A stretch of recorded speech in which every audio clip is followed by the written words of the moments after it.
Hello everyone, so my name is Shubhani Jain and I am here to discuss the botany part of the NEET 2022 paper. So आज हम सारे NEET के questions discuss करेंगे botany वाले syllabus के which starts from 101. So one by one करके हम सारे questions discuss करेंगे. Overall अगर हम देखें, overall अगर comment करें तो पेपर में जो क्वेश्चंस थे लिटिल बिट लेंदी थे, हम ये बोल सकते हैं. ऑल दो एनसीईआरटी बेस्ड थे तो उस पॉइंट ऑफ व्यू से इजी भी थे, बट या लेंदी थे और कुछ क्वेश्चंस थोड़े ट्रिकी या कंफ्यूजिंग थे.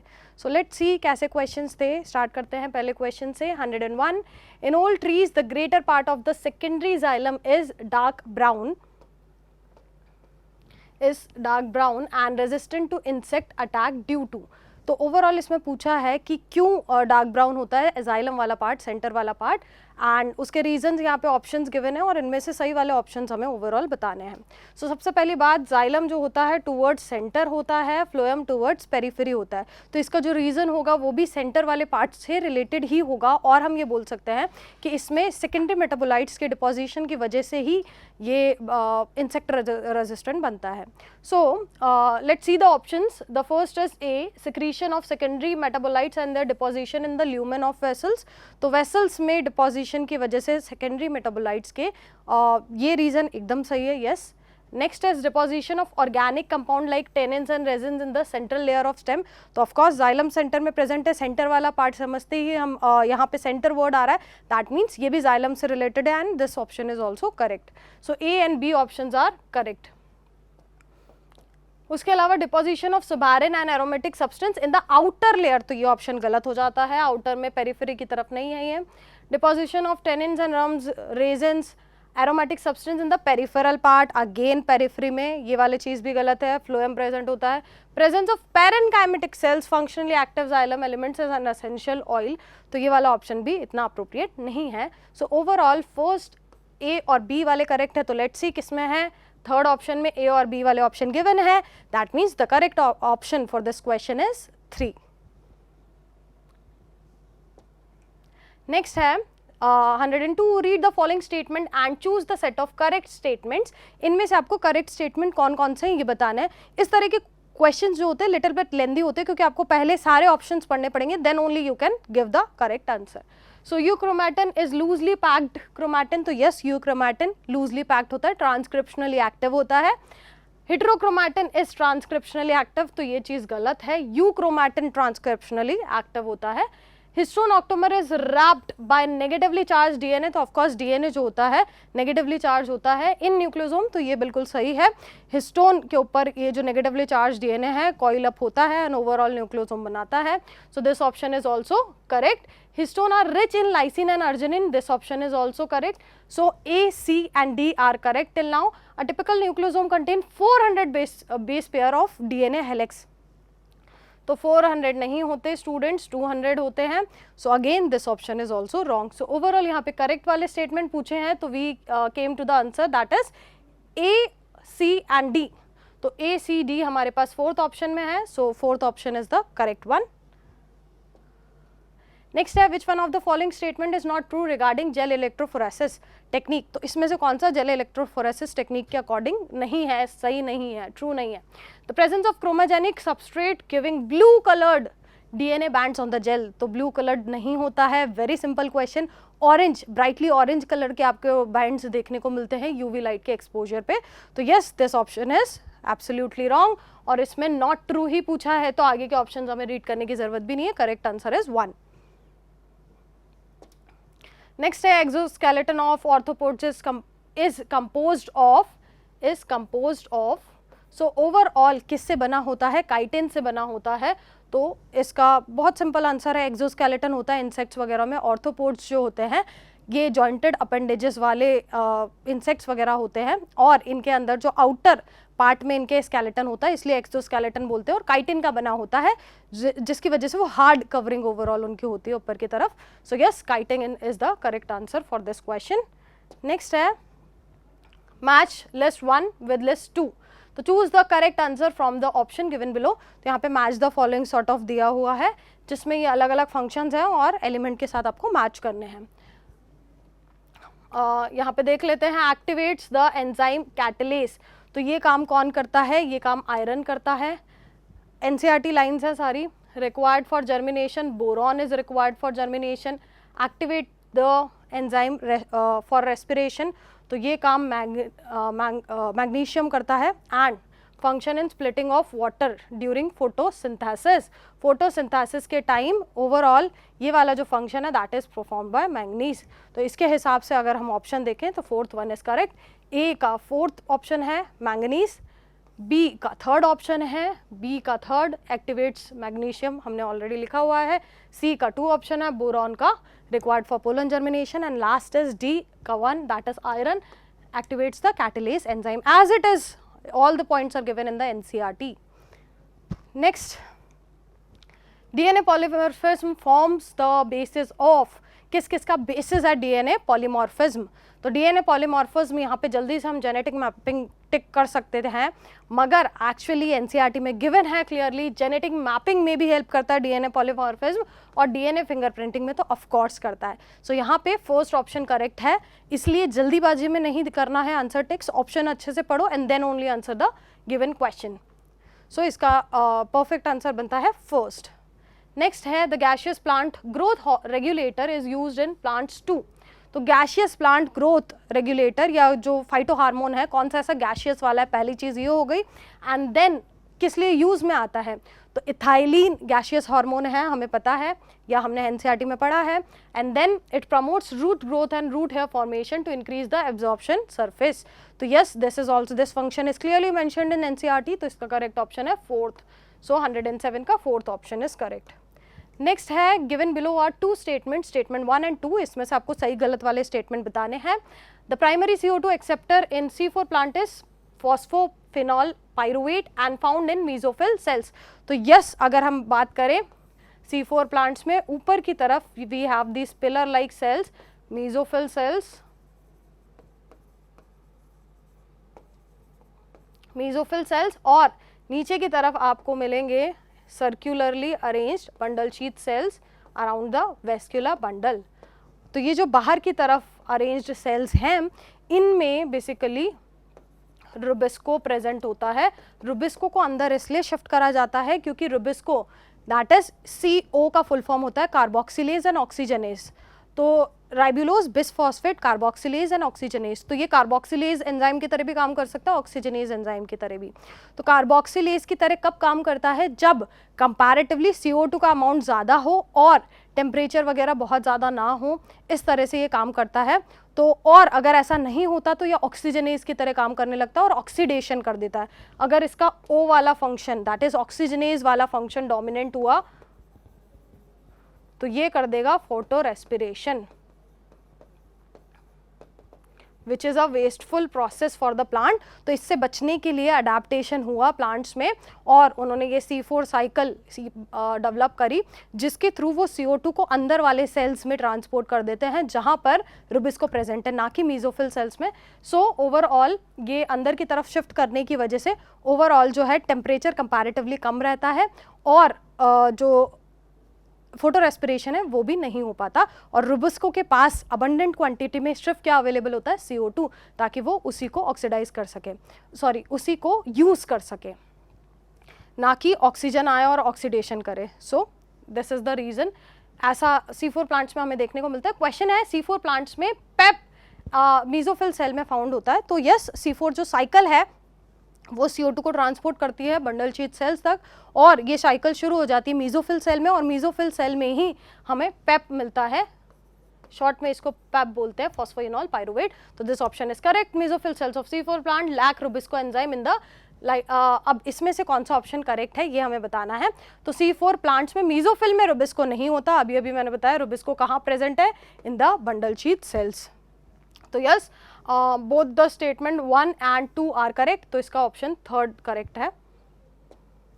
नेक्स्ट है habitat loss, fragmentation, over exploitation, alien species invasion and coextinctions are causes for, ये किसके कॉजेज हैं ये हमें बताना है। तो बायोडाइवर्सिटी लॉस इसका आंसर है, बहुत सीधा सीधा, simply it is given in your NCERT कि ये सारे रीजंस होते हैं ओवरऑल बायोडाइवर्सिटी लॉस के। सो इसका डायरेक्ट आंसर है फर्स्ट। नेक्स्ट है production of cucumber has increase manifold in recent year, अभी रिसेंट ईयर में कुकुम्बर का जो प्रोडक्शन है वो काफ़ी इंक्रीज हुआ है. Application of which of the phyto hormone मतलब plant hormone has resulted in this increased yield as the hormone is known to produce female flowers in the plants. तो ये जो एंजाइम है, ये जो हार्मोन है वो रिस्पॉन्सिबल है प्रोडक्शन इंक्रीज करने के लिए. डायरेक्ट एनसीईआरटी लाइन, कुकुम्बर में प्रोडक्शन कौन इंक्रीज करता है? The gaseous hormone which is ethylene. तो इसका ऑप्शन है फर्स्ट.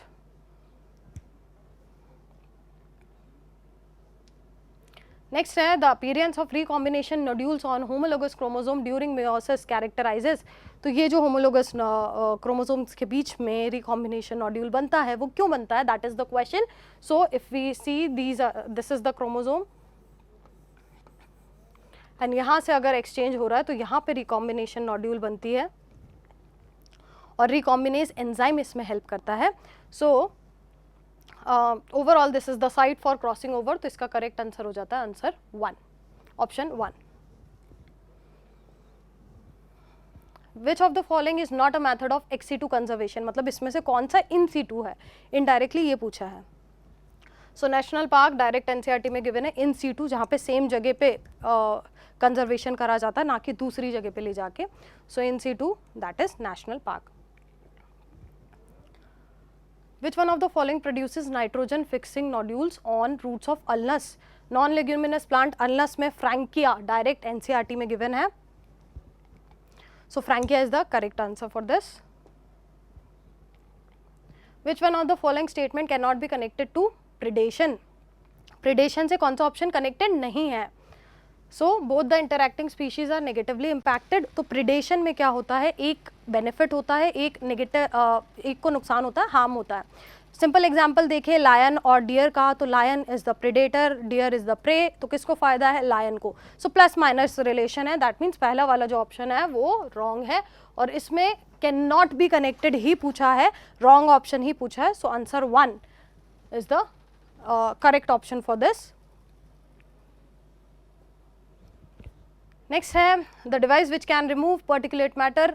जो बहुत छोटे साइज के पार्टिकल्स होते हैं, pollutants present in the exhaust from thermal power plant is. Thermal power plant में इलेक्ट्रोस्टैटिक प्रेसिपिटेटर आर यूज्ड, जिसमें चार्ज के बेसिस पर रिमूव करे जाते हैं ये वेस्ट पार्टिकल्स वगैरह, पॉल्यूटेंट्स. और ये डायरेक्ट एनसीईआरटी लाइन है. सो आंसर में कोई डाउट है ही नहीं. Electrostatic precipitator is the correct option for this question. Next है identify the incorrect statement related to pollination. Pollination से रिलेटेड इनकरेक्ट वाला बताना है आपको. So flower produce foul odour to attract flies and beetles to get pollinated. तो जो flower beetles और flies को अट्रैक्ट करते हैं उनमें जनरली स्मेल अच्छी नहीं होती. तो this option is correct.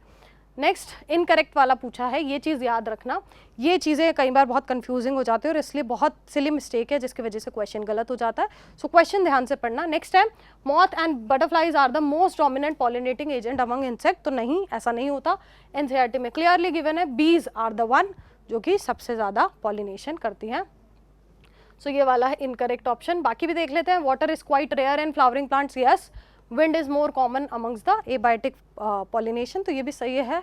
So overall second option is the one which is correct in this case.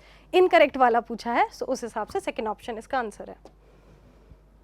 Which one of the following plants does not show plasticity. तो overall जैसे जो शेप वगैरह change हो जाते हैं लीफ में, diagram भी given है प्लांट ग्रोथ वाले चैप्टर में. सो इसमें बटर कप गिवन है, कॉटन, कोरिएंडर, ये तीनों एग्जाम्पल गिवन है. तो किसमें शो नहीं होता ये पूछा है. सो मेज is the answer for this question. बाकी तीनों एग्जाम्पल की तरह प्लास्टिसिटी वाले टॉपिक में ही गिवन है एनसीईआरटी में. So no confusion in this also. Next है what amount of energy is released from glucose during lactic acid fermentation. तो lactic acid fermentation हो या alcoholic fermentation, दोनों ही anaerobic respiration के टाइप है और clearly it is given in your NCERT that less than 7% energy इसमें release होती है. सो इसका करेक्ट ऑप्शन NCERT के लाइन्स के हिसाब से 7% है. That is the reason you should focus on NCERT. आपको पता चल रहा होगा अब आंसर्स वगैरह देखकर. Girdling experiment was performed by plant physiologist to identify the plant tissue through which. कौन सा ऐसा फंक्शन होता है जो हमें गर्डलिंग एक्सपेरिमेंट के थ्रू पता चलता है. तो गर्डलिंग एक्सपेरिमेंट में होता क्या है स्टूडेंट्स, ये for example this is a stem. तो उसमें एक गर्डल कट कर दिया जाता है, ऐसा रिंग सॉर्ट ऑफ कट कर दिया जाता है जिसकी वजह से we already I have told you that phloem is present on the periphery, so we had removed phloem, हमने फ्लोएम को हटा दिया है यहाँ पे, जाइलम वहीं का वहीं है। ओवरऑल जब हमने ऐसा एक्सपेरिमेंट करके देखा तो या साइंटिस्ट ने जब ऐसा एक्सपेरिमेंट करा तो यहाँ पे फूड जो है ट्रांसपोर्ट नहीं हो पाया और यहाँ पे डिपॉजिट्स मिले हमें, ठीक है, फूड के। So that means food is the actually food transport का फंक्शन फ्लोएम परफॉर्म कर रहा था, क्योंकि जब हमने फ्लोएम वाला पार्ट हटा दिया तो वो फंक्शन नहीं हुआ। So according to that the correct option is food is transported, तो फोर्थ वाला आंसर इसका करेक्ट है। एनसीईआरटी एक्सपेरिमेंट है, मेंशन्ड है। Now next is which one of the following plant shows vexillary estivation and diadelphous condition?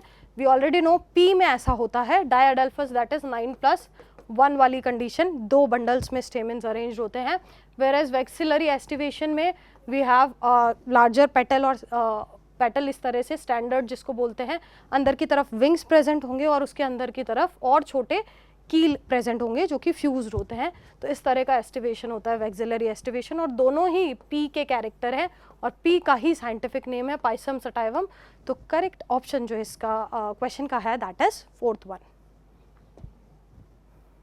Next is read the following statement about the vascular bundles. Vascular bundle से related कौन सा option इसमें correct है, ये चीज़ बतानी है। In roots, xylem and phloems in vascular bundles are arranged in an alternate manner along different radii. This is correct. Conjoint वाले में closed vascular bundle do not possess cambium.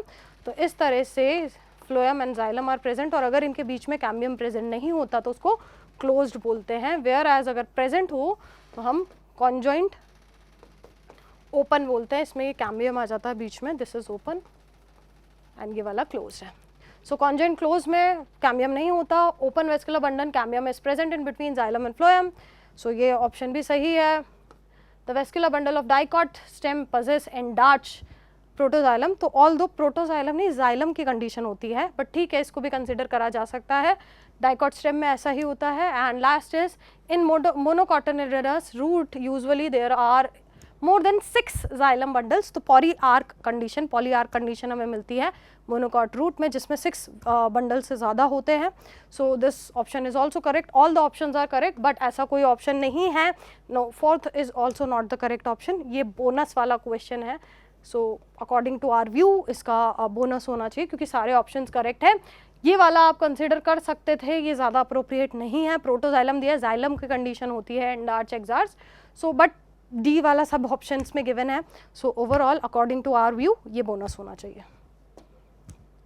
Next है which one of the following never occurs during mitotic cell division. Mitotic cell division के time क्या नहीं होता है, तो mitotic के टाइम आपने सिंपली पढ़ा है prophase, anaphase, prophase, metaphase, anaphase, telophase. तो इनमें ओवरऑल हमें होमोलोगस क्रोमोसोम्स की पेयरिंग देखने को नहीं मिलती है माइटोसिस में। अगर 2n टाइप ऑफ सेल है तो 2n ही बनाएगा, n वाला है तो n ही बनाएगा। ये आपका केस होता है माइटोसिस में, और मियोसिस में 2n वाला n बनाता है। सो मियोसिस के टाइम प्रोफेज 1 जो हम पढ़ते हैं उसमें काफ़ी स्टेप्स ज़्यादा होते हैं माइटोसिस के कंपैरिजन में, और उसी में ये वाला स्टेप भी इंक्लूडेड होता है। सो अगर यहाँ पे माइटोसिस पूछा है माइटोटिक, तो माइटोसिस में ऐसा कोई स्टेप नहीं होता, मियोसिस में होता है। सो फर्स्ट वाला ऑप्शन इसका आंसर है। Next is given below are statements cleistogamous flowers are invariably autogamous. तो क्लिस्टोगैमस फ्लावर्स क्या होते हैं, क्लोज्ड फ्लावर्स। ये for example this is a closed flower जिसमें ये पिस्टल और स्टेमेंस इस तरह से पास पास लोकेटेड होंगे और सेल्फ पॉलिनेशन ही होगा या ऑटोगैमस कंडीशन ही होगी। So yes, this option is correct. Next is cleistogamous में डिसएडवांटेज क्या है, there is no chance for cross pollination. तो yes, there is no chance of cross pollination क्योंकि ये ओपन ही नहीं होते हैं। सो इनमें वेरिएशंस भी नहीं आते हैं, तो yes, this is one of the disadvantage. Advantage इनमें होता है अश्योर्ड सीड मिलना। सो ओवरऑल इसमें स्टेटमेंट कौन सा करेक्ट है, तो थर्ड वाला, both statement 1 and 2 are correct. This is the answer for this question. Next है identify the correct set of statements. इसमें से आपको करेक्ट वाले बताने हैं। The leaflet are modified into pointed hard thorns in citrus and bougainvillea. नहीं, stem वाले part में गिवन है एनसीईआरटी में ये चीज़, तो वहीं पे इनका मॉडिफिकेशन होता है, लीफलेट का नहीं होता। तो this option is wrong Axillary buds form slender and spirally coiled tendrils in cucumber and pumpkin. So yes, this option is correct. Stem is flattened and fleshy in opuntia and modified to perform the functions of leaf. Yes, photosynthesis करते हैं. Rhizophora shows vertically upward growing roots that help to get oxygen from for respiration. This option is also correct. Subaerially growing stems in grasses and strawberry help in vegetative propagation. तो या इन NCERT it is given underground, मगर actually सब aerially होते हैं, तो सारे option ये correct है एक्सेप्ट ऑप्शन ए. सो इसके हिसाब से फर्स्ट वाला ऑप्शन इसका BCDE ये वाला इसका करेक्ट आंसर होगा.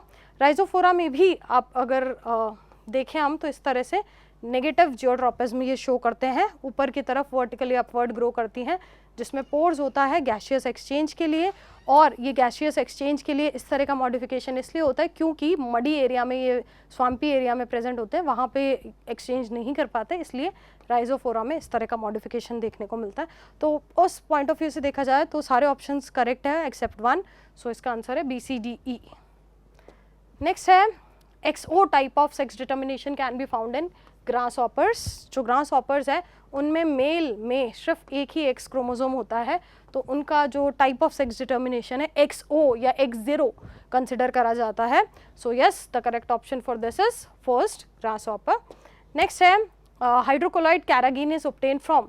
तो ये जो हाइड्रोकोलाइड कैरागीन का पूछा है, वैसे ब्राउन एल्गी रेड एल्गी दोनों हो सकते थे, but carrageenan Rhodophyceae red algae का है. So correct answer is first. ये थोड़ा कंफ्यूजिंग हो सकता है क्वेश्चन. नेक्स्ट है which one of the following is not observe during apoplastic pathway. तो स्टूडेंट्स जो एपोप्लास्टिक पाथवे होता है वो for example this is a cell, this are the protoplasmic connections जो सेल में होते हैं, सॉरी प्लाज्मोडेस्मेटल कनेक्शंस जो सेल में होते हैं.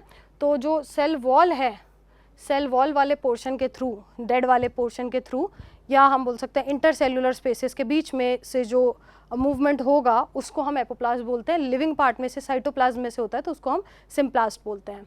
सो सिम्प्लास्ट होगा आपके साइटोप्लाज्म वाले पार्ट में से, और एपोप्लास्ट होता है डेड वाले पार्ट से, सेल वॉल वाले पार्ट से या इंटरसेल्युलर स्पेसेस से. So let's see the options. The movement is aided by cytoplasmic streaming, तो नहीं, पहला ही ऑप्शन गलत है. एंड इसमें यही पूछा है विच इज़ नॉट ऑब्जर्व, तो फर्स्ट वाला इसका डायरेक्ट आंसर हो जाता है. बाकी ऑप्शंस करेक्ट है. Apoplast is continuous, yes it is continuous, क्योंकि सेल वॉल में हिंडरेंस नहीं आता, डेड पार्ट है तो कंटिन्यू हो जाता है without any barrier. Movement of water occurs through the intercellular spaces and wall of the cells. Yes, this option is also correct. The movement does not involve crossing of cell membrane. तो yes, this option is also correct. So overall first वाला option गलत है. So answer first है. Next is given below are two statements, one is labeled as A and R. assertion reason type का है, देख लेते हैं assertion और reason क्या है इसमें. PCR polymerase chain reaction is used in DNA amplification. तो yes, DNA का multiple copies बनाने के लिए, thousands of copies प्रोड्यूस करने के लिए या millions of copies प्रोड्यूस करने के लिए यूज़ में आता है PCR. So this is correct. The ampicillin resistant gene is used as a selectable marker to check transformation. किसी भी सेल में बैक्टीरिया वगैरह में ट्रांसफॉर्मेशन हुआ है या नहीं हुआ है, उसके लिए एंटीबायोटिक रेजिस्टेंट जीन यूज़ होता है. We already know that. So ampicillin resistant gene ये वही जीन है जो सेलेक्टेबल मार्कर की तरह यूज़ हो सकता है. तो this option is also correct. A and R both are correct, मगर ए जो है उसका करेक्ट रीज़न नहीं है आर. सो यहाँ पे fourth option both A and R are correct, but R is not the correct explanation of A. This is the correct option for this question. Next है which one of the following is not true regarding the release of energy during ATP synthesis through chemiosmosis. तो chemiosmosis, कैमियोस्मोटिक hypothesis से ये question है जिसमें ये पूछा है कि कौन सा ऑप्शन सही नहीं है, not true. Movement of proton across the membrane to the stroma, तो यस ऐसा होता है. ओवरऑल प्रोटॉन्स मूव करते हैं स्ट्रोमा की तरफ बैलेंस बनाने के लिए, इक्विलिब्रियम क्रिएट करने के लिए, क्योंकि ग्रेडियंट क्रिएट हो जाता है, अंदर प्रोटॉन ज़्यादा और बाहर की तरफ कम. तो yes, this option is correct. Reduction of NADP to NADPH on the stroma side of the molecule. तो इस तरह का कुछ डायग्राम है थाइलेकॉइड का, यहाँ पे बाहर की तरफ Na on the corner side, इस तरह से NADP से NADPH बनता हुआ आपको दिखता है. तो this option is also correct. Stroma में होता है. ब्रेकडाउन ऑफ प्रोटॉन ग्रेडियंट, तो यस H+ अंदर ज़्यादा हो जाते हैं, तो यस दे मूव आउट. तो ऐसा भी होता है break down of proton gradient, और उसी में हमें एट लास्ट ATP फॉर्मेशन देखने को मिलता है इसी की वजह से। And last is break down of electron gradient, तो ऐसा नहीं होता, प्रोटॉन ग्रेडियंट होता है करेक्ट जो है, प्रोटॉन ग्रेडियंट सही है। तो इसमें नॉट ट्रू पूछा है तो लास्ट ऑप्शन सीधा सीधा हमें आंसर मिल जाता है। NCERT में गिवन है बाकी तीनों चीज़ें। सो नेक्स्ट है द फ्लावर्स आर जाइगोमॉर्फिक, तो जाइगोमॉर्फिक कौन से हैं ये पूछा हुआ है। तो जाइगोमॉर्फिक वो होते हैं जिसमें एक वर्टिकल प्लेन से दो में डिवाइड हो जाए। तो यहाँ पे गुलमोहर एंड कैशिया ये दोनों ऐसे हैं जो एक वर्टिकल प्लेन से डिवाइड होते हैं in 2 equal halves. Pea bean इसके और एग्जाम्पल है NCERT के हिसाब से। So these B and C are the correct option. Mustard, chilli, datura इनमें ऐसा नहीं होता। So 4th option is correct for this question. Next है मेंडल्स, यहाँ पे 2 स्टेटमेंट है, सही और गलत बताने हैं। Mendel studied 7 pair of contrasting trait in P plant and propose the law of inheritance. तो यस, मेंडल ने पी प्लांट पे स्टडी करा था एंड 7 कॉन्ट्रास्टिंग कैरेक्टर ही लिए थे उन्होंने और उस पर अपने लॉ ऑफ इनहेरिटेंस दिए थे। तो this option is correct. Next है statement 2, 7 characters examined by Mendel in his experiment on pea plant were seed shape, colour, flower colour, pod shape, colour, flower position and stem height. तो yes, यही सारे characters थे जो Mendel ने choose करे थे। तो दोनों ही ऑप्शन करेक्ट है, both statement 1 and 2 are correct. तो यस, इसका आंसर हो जाता है 3rd। नेक्स्ट है what is the net gain of ATP when each molecule of glucose is converted to 2 molecule of pyruvic acid. तो यहाँ पे नेट गेन पूछा है तो हमारे दिमाग में जल्दी से 2 ATP आता है कि ओवरऑल 2 ATP ग्लाइकोलाइसिस में हमें ओवरऑल मिलते हैं लास्ट में, मगर हमें 2 NADH भी मिल रहे हैं स्टूडेंट्स। सो अगर ये NADH अपने हाइड्रोजन दे दे इलेक्ट्रॉन ट्रांसपोर्ट सिस्टम को तो वहाँ से हमें मिलते हैं, एक NADH से मिलता है हमें 3 ATP, तो 2 से हमें मिलेंगे 3 + 3 दैट इज 6 ATP ओवरऑल। तो 6 हमें यहाँ से मिल गए, 2 ऑलरेडी थे, 2 + 6 that is 8 ATP in total हमें मिल रहे हैं। सो यहाँ पर जो करेक्ट ऑप्शन हो जाता है दैट इज 8, तो option number 2 is correct. Net पूछा है यहाँ पे, नेट गेन। हम ओवरऑल जैसे एरोबिक रेस्पिरेशन में 38 ATPs देखते हैं, नेट ओवरऑल NADPH वगैरह NADH सॉरी से ओवरऑल कितना मिल रहा है FADH, तो वहाँ पे भी हम नेट गेन देखते हैं। तो यहाँ पे भी हम नेट गेन अगर पूछा है तो 2 ATP तो होते ही हैं, NADH वाला भी हम कंसिडर करेंगे। NADH और NADH2 इनके जो हाइड्रोजन देंगे ये जब, और उनसे जो ATP मिलेंगे वो भी हम यहाँ पे कंसिडर करेंगे। So the correct answer is 8, option number 2। Next है given below are 2 statements, again 2 statement दिए हैं, सही गलत हमें बताना है। Decomposition is a process in which the detritus is degraded into simpler substance by microbes. तो यस, जो माइक्रोब्स वगैरह हैं वो डिकम्पोजिशन करते हैं और कॉम्प्लेक्स ऑर्गेनिक मटेरियल को किस में कन्वर्ट कर देते हैं, सिंपलर में। और जो इसका raw material, detritus is the raw material for decomposition, ये रॉ मटेरियल की तरह काम करता है, NCERT लाइन्स है। So yes, this option is correct. Next है decomposition is faster if the detritus is rich in lignin and chitin. तो ऐसा नहीं होता है, लिग्निन और काइटिन के लिए तो डिकम्पोजिशन में टाइम लगता है, वेयर एज शुगर्स वगैरह नाइट्रोजनस कंपाउंड वाला अगर कोई बेस मटेरियल होगा तो उसमें ज़्यादा जल्दी हो जाती है। सो this option is wrong. So overall अगर हम देखें इसमें इसका आंसर फर्स्ट वाला तो सही है, सेकेंड वाला गलत है। So overall statement 1 is correct but statement 2 is incorrect. This is the answer for this question.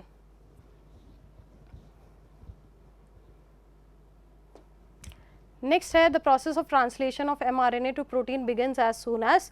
तो overall translation कब start होता है students, as it is NCERT line. Overall ribosomes ऐसे स्मॉल और लार्ज 2 सब यूनिट होती हैं और ये अलग अलग प्रेजेंट होती है। As soon as small subunit जैसे ही mRNA के कॉन्टैक्ट में आती है तब जाके ट्रांसलेशन शुरू होता है, as it is NCERT line. So the small subunit of ribosome encounters mRNA, तब से ट्रांसलेशन शुरू होता है। सो इसका करेक्ट आंसर ऑप्शन 3 है।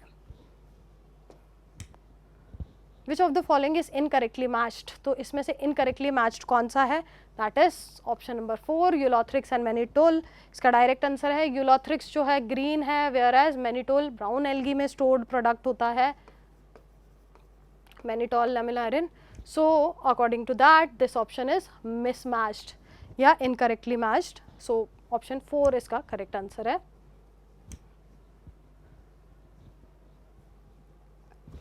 नेक्स्ट है क्वेश्चन नंबर 136. AR वाला अगेन क्वेश्चन है.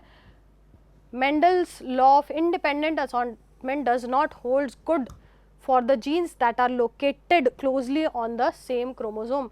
तो यस, इंडिपेंडेंट असॉर्टमेंट में क्या होता है, मेंडल ने जो बताया था, साइंटिस्ट ने बताया था कि इंडिपेंडेंट असॉर्टमेंट अच्छे से, एक्चुअली इंडिपेंडेंट असॉर्टमेंट मतलब होता क्या है, बिना किसी और को अफेक्ट करे अगले इंडिपेंडेंटली असॉर्ट हो जाना, सेपरेट हो जाना और एक दूसरे के इनहेरिटेंस पे फ़र्क नहीं पड़ने देना. सो ओवरऑल यहाँ पर ऐसा नहीं होता है. अगर बहुत ज़्यादा क्लोजली पास लोकेटेड होते हैं जीन्स तो लिंकेज शो करते हैं. सो यहाँ पे ये ऑप्शन सही हो जाता है. So Mendel's law of independent assortment does not hold good for the genes that are located closely. तो हाँ, ऐसा ही होता है, वो अच्छे से फॉलो नहीं करते इसको, इंडिपेंडेंट असॉर्टमेंट को. नेक्स्ट है closely located gene assort independently. तो नहीं, ऐसा नहीं होता, हमने लिंकेज पढ़ा है, तो ये वाला ऑप्शन गलत है. So overall A is correct but R is not correct. This is the answer for this question. Next है फ्रूट का डायग्राम गिवन है, एनसीईआरटी का ही डायग्राम है. इसमें हमें बताना है which part of the fruit labelled is given figure makes it a false fruit. तो फॉल्स फ्रूट क्या होते हैं स्टूडेंट्स? फॉल्स फ्रूट वो होते हैं पिस्टल के अलावा अगर कोई और पार्ट फ्रूट फॉर्मेशन में पार्टिसिपेट करे तो हम उसको बोल देते हैं फॉल्स फ्रूट. तो यहाँ पर इन केस ऑफ एप्पल का जो कि ये डायग्राम गिवन है, इसमें सी वाला ऑप्शन रिप्रेजेंट कर रहा है थैलेमस को, और थैलेमस ही वो है जो इसको फॉल्स फ्रूट बना रहा है. सो इसका करेक्ट ऑप्शन है फर्स्ट. नेक्स्ट है which one of the following will accelerate phosphorus cycle. तो स्टूडेंट्स, फॉस्फोरस जो होता है वो उसका रिजर्वॉयर कहाँ होता है? In the rocks. तो वेदरिंग ऑफ रॉक्स, वेदरिंग अगर ज़्यादा होगी रॉक्स की तो ऑफकोर्स ये एक्सेलरेट कर देगी फॉस्फोरस साइकिल को. सो इसका करेक्ट ऑप्शन डायरेक्ट हम रिजर्वॉयर के बेसिस पे फर्स्ट ऑप्शन को करेक्ट कंसिडर कर सकते हैं. सो फर्स्ट इसका आंसर है. नेक्स्ट है the entire fleet of buses in Delhi were converted to CNG from diesel in reference to this. Which one of the following statement is true? Which one of the statement is false? तो इसमें wrong वाला बताना है. सो इसमें first है it is cheaper than diesel. तो yes, cheaper होता है, ये सस्ता होता है. It can not B adulterated. हाँ, इसमें इम्प्योरिटीज़ ऐड नहीं करी जा सकती. सो ये ऑप्शन भी सही है. CNG burns more efficiently than diesel. तो यस, इसलिए इसको प्रेफर करा जाता है एज क्लीनर फ्यूल है, you can say. And the same diesel engine is used in CNG buses, making the cost of conversion low. तो नहीं, ऐसा नहीं होता. So same engine नहीं यूज़ होता, तो this option is wrong. So fourth वाला इसमें wrong वाला ही पूछा है, false वाला. So fourth option is correct for this. Next है what is the role of large bundle sheath cells found around the vascular bundle in C4 plants. तो अभी थोड़ी देर पहले भी इससे रिलेटेड क्वेश्चन आया था. तो C4 प्लांट्स में क्या होता है? बाहर की तरफ मेसोफिल सेल, अंदर की तरफ बंडल शीथ सेल, और बंडल शीथ सेल में होते हैं रुबिस्को, और रुबिस्को हाई टेम्परेचर में फोटो रेस्पिरेशन कर सकते हैं, इसीलिए उनको अंदर की तरफ शिफ्ट कर दिया गया है, और ताकि वो ऑक्सीजन के कांटेक्ट में भी ना आए और ऑक्सीडेशन ना करे, कार्बोक्सिलेशन ही करें. ये रीज़न होता है कि हम C4 प्लांट्स में रुबिस्को बंडल शीथ सेल में क्यों प्रेजेंट होता है. तो let's see the option. To enable the plant to tolerate high temperature. Yes, C4 plants can, उनका जो टेम्परेचर ऑप्टिमम होता है हायर होता है C3 प्लांट से, क्योंकि जो रुबिस्को है ये अंदर शिफ्ट हो गया है, तो डायरेक्ट जो टेम्परेचर है उसके थोड़ा सा कंपैरेटिवली अंदर वाले सेल्स में आप लोअर कंसिडर कर सकते हो.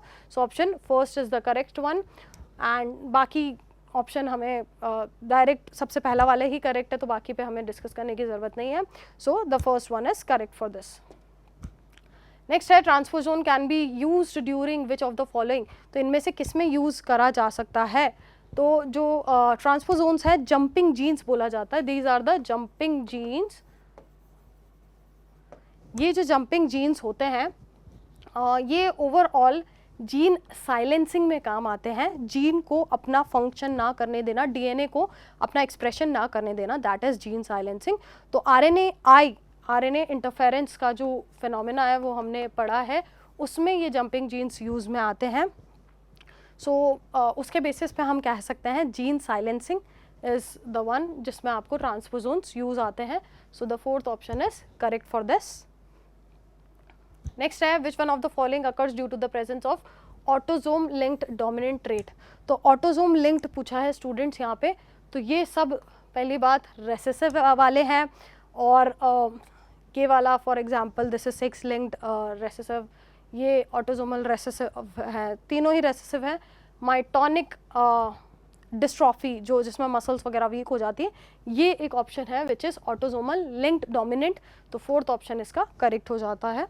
सो एनसीईआरटी में बाकी तीनों ओवरऑल ये क्लियरली मेंशन्ड है कि ये तीनों रेसेसिव हैं, तो अपने आप हमें आंसर मिल जाता है, दैट इज फोर्थ. नेक्स्ट है यहाँ पे मेटासेंट्रिक एक्रोसेंट्रिक इनसे रिलेटेड इन्फॉर्मेशन दी है और आपको मैच करना है. तो वी ऑलरेडी नो अगर सेंटर में प्रेजेंट है टू इक्वल, बिल्कुल सेंटर में प्रेजेंट है सेंट्रोमियर, तो हमें मिल जाएगा मेटासेंट्रिक. उसके बाद थोड़ा सा little away from the centre, जिसकी वजह से एक आर्म थोड़ा सा लंबा और एक स्लाइटली छोटा हो जाता है, ये होता है सब मेटासेंट्रिक में. एक्रोसेंट्रिक में एकदम छोटा पार्ट रह जाता है, टूवर्ड्स एंड ही आ जाता है. दूसरा वाला जो ये पार्ट होगा कंपैरेटिवली आर्म होगा, वो लंबा होता है और एक एंड ज़्यादा ही छोटा होता है, ये होता है एक्रोसेंट्रिक में. और टीलों में एकदम टर्मिनल पोजीशन हो जाती है. सो ये कंडीशन है, इसके हिसाब से जब हम मैच करके देखेंगे तो third option is correct. A वाले का थर्ड है, that is centromere is in the middle and two equal arms आपको मिल रहे हैं मेटासेंट्रिक में. बी वाला 1 एक्रोसेंट्रिक, सेंट्रोमियर एंड की तरफ लोकेटेड है. सी वाले का 4 सब metacentric, centromere slightly away from the middle, तो सब मेटासेंट्रिक में ये होता है. टीलोसेंट्रिक में डी वाले का 2 टर्मिनल एंड पे प्रेजेंट होता है. तो इसका जो करेक्ट ऑप्शन है दैट इज थर्ड. या so this question is question number 144. इसमें पूछा है read the statement on lipid and find out the correct set of statement. तो इसमें से जो फर्स्ट स्टेटमेंट है that is lecithin found in the plasma membrane is a glycolipid. तो ऐसा नहीं होता है, वो फॉस्फोलिपिड होता है, तो पहला ऑप्शन गलत है. नेक्स्ट है saturated fatty acid possess one और more C double bond. C double bond saturated वाले में नहीं प्रेजेंट होते हैं, तो this option is also wrong. Then है gingelly oil has lower melting point hence remains as oil in winter. तो ये ऑप्शन सही है. Even this example is given in your NCERT. See how much important NCERT is. Next है fatty acid is esterified with glycerol to make monoglyceride. सही है option. And एक और option है lipids are generally insoluble in water but soluble in some organic solvent. तो ये option भी सही है. So overall C D E सही है, ए और बी गलत है, तो फर्स्ट इसका आंसर हो जाता है इस क्वेश्चन का. नेक्स्ट है addition of more solute in a given solution will lower its water potential. तो ओवरऑल होता क्या है, water potential maximum pure water का होता है साई W इक्वल्स टू 0. सो अगर हम उसमें सॉल्यूट ऐड कर देते हैं तो उसका जो वाटर पोटेंशियल है वो डिक्रीज या रिड्यूस हो जाता है. That means the correct option for 145 is 4. Next है match the plant with the kind of life cycle it exhibit. तो ओवरऑल इनके हिसाब से हमें मैच करना है कि कौन सी लाइफ साइकिल इनमें प्रेजेंट होती है. So let's see spirogyra option इसका करेक्ट है, fourth one, that is A का सेकेंड. सो स्पाइरोगायरा जो है एल्गी है जिसमें dominant haploid free living gametophyte होता है. So yes this option is correct. Then B का थर्ड वाला फर्न में डोमिनेंट डिप्लॉइड स्पोरोफाइट होता है alternating with reduce gametophyte, that is alternate with the gametophyte that is prothallus. तो yes इसमें this option is also correct. C का fourth Funaria में dominant haploid leafy gametophyte alternating with partially dependent multicellular sporophyte. तो yes हमें Funaria का structure पता है, इस तरह का गैमेटोफाइट होता है, राइजोइड्स होते हैं और ऊपर की तरफ इस तरह से फुट सीटा कैप्सूल उसमें डेवलप होता है. सो ये पार्शियली डिपेंडेंट स्पोरोफाइट है. This is the gametophyte and this is the sporophyte. तो यस ये ऑप्शन सही है, दैट इज सी का फोर्थ, फनारिया का फोर्थ वाला, मॉसिस का एग्जाम्पल है ये. एंड लास्ट इज डी का फर्स्ट, साइकस का first, dominant diploid sporophyte vascular plant with highly reduce male और फीमेल गैमेटोफाइट. तो ओवरऑल जो रिड्यूस्ड मेल गैमेटोफाइट होता है एंजियोस्पर्म्स में भी जिम्नोस्पर्म्स में भी. तो yes this option is correct. So fourth वाला इसका आंसर है अकॉर्डिंग टू दैट. नेक्स्ट है while explaining the interspecific interaction. तो हमने पॉजिटिव और नेगेटिव साइन यूज करे थे. पॉजिटिव साइन रिप्रेजेंट करता है कोई बेनिफिट होना स्पीशी को, नेगेटिव साइन डेट्रीमेंटल या नुकसानदायक होता है, एंड जीरो फॉर न्यूट्रल, ना फायदा ना नुकसान. सो यहाँ पे पूछा है विच इनमें से कौन से ऑप्शन में we can assign plus and minus? तो यहाँ पर हमें प्रेडेशन में पता है कि एक स्पीशी प्रेडेटर को फायदा और प्रे को नुकसान होता है, तो that means this one is the correct option, third वाला। कमेंसलिज्म में students it is +0 relationship, competition में माइनस एंड माइनस होता है, अमेंसलिज्म में माइनस एंड 0 होता है, न्यूट्रल, एक को नुकसान एक को कोई फायदा ना नुकसान।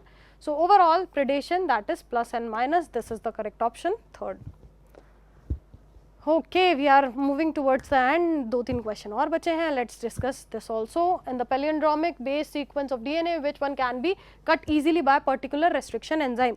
तो restriction enzyme molecular scissors होते हैं जो कि कट करते हैं palindromic sequence में, जो आगे और पीछे से सेम होते हैं उन्हें हम palindromic sequence बोलते हैं. तो यहाँ पे जो इसका करेक्ट ऑप्शन है दैट इज फोर्थ. इसको मैनेज जैसे याद करा था, दैट वाज गटैक, ये ट्रिक यूज़ करी थी, GAATTC.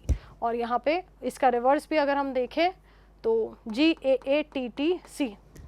सो ओवरऑल ये पैलिंड्रोम गिवन है in the NCERT also, so correct option for this is fourth.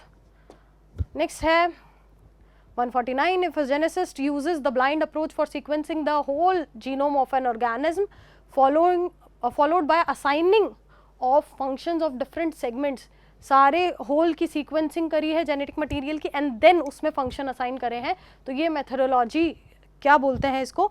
Direct NCERT line blind approach, जिसमें सबकी सीक्वेंसिंग पहले हो और देन उसको फंक्शन असाइन करे जाए, तो this is done in sequence annotation. So इसका डायरेक्ट जो आंसर है that is third option.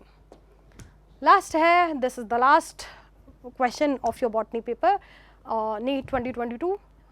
150. The anatomy of spring wood shows some peculiar features. Identify the correct set. तो इनमें से करेक्ट वाले आपको बताने हैं. तो स्प्रिंग वुड को अर्ली वुड बोला जाता है, ये ऑप्शन एकदम करेक्ट है. Spring season cambium produces xylem vessels with xylem elements with narrow vessels. तो ऐसा नहीं होता, वाइडर वेसल्स प्रोड्यूस होती हैं, वाइडर वेसल्स वाले xylem. Light in colour, spring wood light ही होता है. Spring wood along with autumn wood shows alternate concentric rings forming annual rings.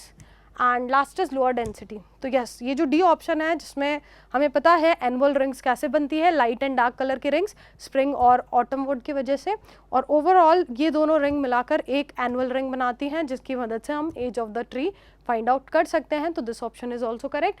And density wise भी देखा जाए तो वाइडर वेसल्स वाले जाइलम हैं तो इनकी डेंसिटी भी कंपैरेटिवली कम रहती है. तो all the options are correct except B. So fourth option A, C, D, E, this is the correct one. So इसी के साथ हमारे सारे क्वेश्चंस कंप्लीट हो गए हैं. आई होप आपने सही ऑप्शंस ही अटेम्प्ट करे हों, सारे ऑप्शंस आपके सही हों. आपको अभी पता चल ही गया होगा कितने आप सही करके आए कितने गलत. आई होप सो सारे आपके सही हों. एंड जो नेक्स्ट ईयर देने वाले हैं पेपर उनको बेस्ट ऑफ लक.